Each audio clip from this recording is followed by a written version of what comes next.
Alright, so I'm going to start off this little tirade like this. Anytime you have a conversation with somebody that you suspect may be adversarial, you should kind of go into the conversation in the back of your mind thinking they may know something you don't, right?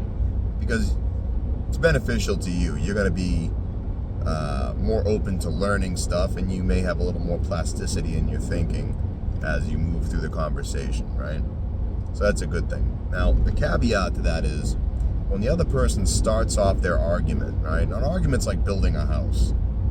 If you build your house on sand, everything else you do is going to be crap after that, right? If your base measurements aren't square on your floor, by the time you get to the roof, you're as fucked up as a football bat.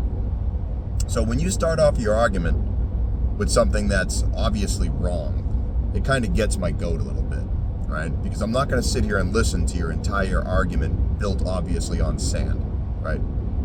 It just annoys me. So, on to the topic at hand. The argument from the left is, who's going to pick the crops if the illegals are gone?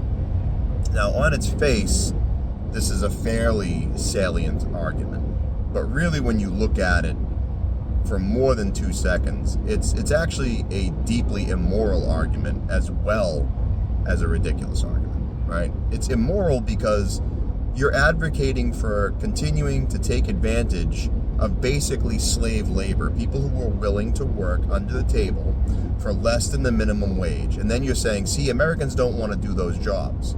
Well, Americans don't want to do those jobs for damn near slave labor, right? It's akin to saying, who's going to pick the cotton if we get rid of the slaves? So it's not a good argument, and you shouldn't float it, especially with anyone that pays attention or thinks for themselves, because you're going to get your head pushed down your throat. The other part of that argument is the same people who are pushing for illegal immigration are the same people who push for raising the minimum wage. Now, it's silly to me because look at it like this. Imagine you own a business and I come to you as a prospective employee and I tell you I want to make $20 an hour to make your widgets. You're going to try and talk me down. We'll meet somewhere in the middle, maybe 15, maybe 17, maybe 14, right around there, right? But if you have a busload of people pull up in front of your establishment who are willing to work for $2 an hour, you may not hire them, sure, but you're going to look at me and say, dude, I got a whole busload of people out there willing to work for $2 an hour. We're going to rethink this $17 an hour, right? The very fact that they're here, willing to work for less, creates the environment that you advocate against. Now look, I don't begrudge them. I have nothing wrong. I have no hate in my heart for the illegal immigrant who sneaks into the country, because quite frankly, it's not their fault in a lot of cases. You got half of our country and for a long time our government dangling carrots on this side of our imaginary fence saying, please don't come. Please don't come. Here's our free shit. Please don't come. Free healthcare. Please don't come. Free education. Please don't come. Here's your debit card. I don't blame them. I would too. It's not their fault. It's our government's fault. It's our autistic border policy that's inviting these people in. And we know why they're doing it. You know, obviously, you had Chuck Schumer saying he wants to create a path to citizenship right before the election, because he was hoping Kamala would get in, and that's exactly what they could do, which is why they were shipping the illegal immigrants from the border into key districts in purple states, trying to turn swing states over to their side of the fence. And why wouldn't those people vote for the people that are providing for them? You don't bite the hand that feeds you. It's really, it's really pretty underhanded, but it's par for the course. It's par for the course. Look, when it comes to illegal immigration or immigration period in this country, I don't like the Republican stance on we should take the best people from around the world. I think that's robbing from other people, right? If you got a small village in Uganda and you got one guy who's a doctor in that village and we recruit him to the A-team over here, we got plenty of doctors, but what we just did was we stole the one doctor from a village in Uganda. That's kind of fucked up. Probably not a nice thing to do. But I also don't think it should be easy to get here, right? I don't think we should take just anybody. I think the process to get here should be difficult. I do. I think it should cost you some money. I think it should take you some time. I think you should have to jump through some hoops. I think you should have to drive forward for a long time to become an American. I do. Why? Because you're doing two things there. It's a sifter.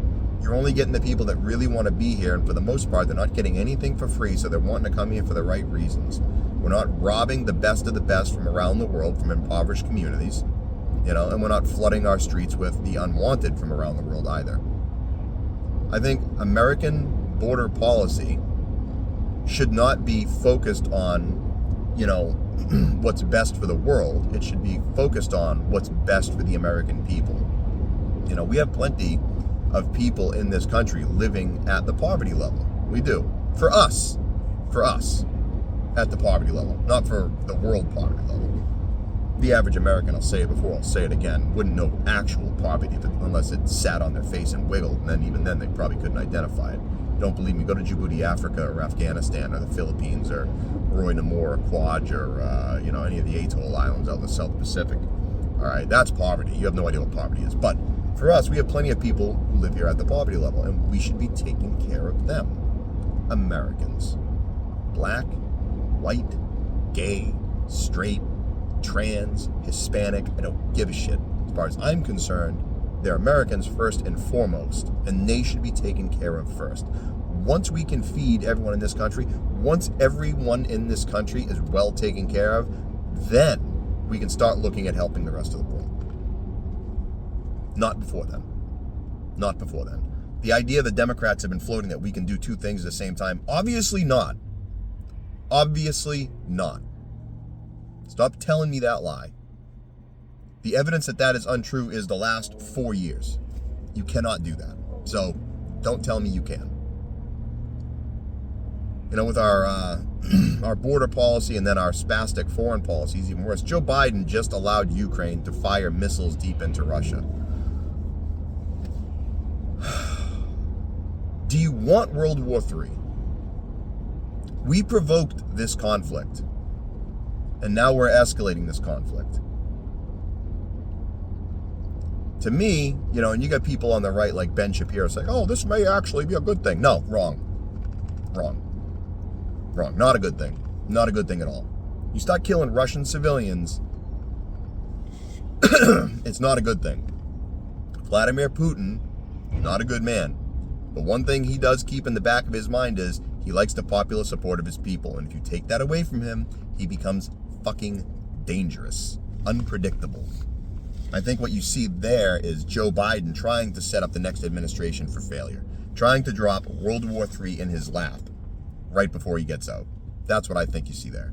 I think it's really, really evil.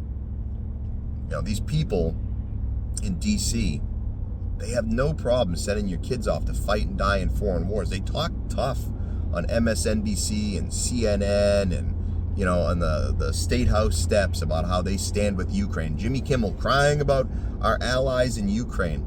Jimmy, you sending your kids over to Ukraine to fight? No? How about you people with your Ukrainian flag stickers in the back of your car? You going to be at first formation at 0 dark 30? Ready to step off? No? Okay, so maybe, just maybe, you should shut the fuck up. How about that? Because it's going to be the poor kids that you've neglected while you took care of illegal immigrants that are going to end up going over to fight.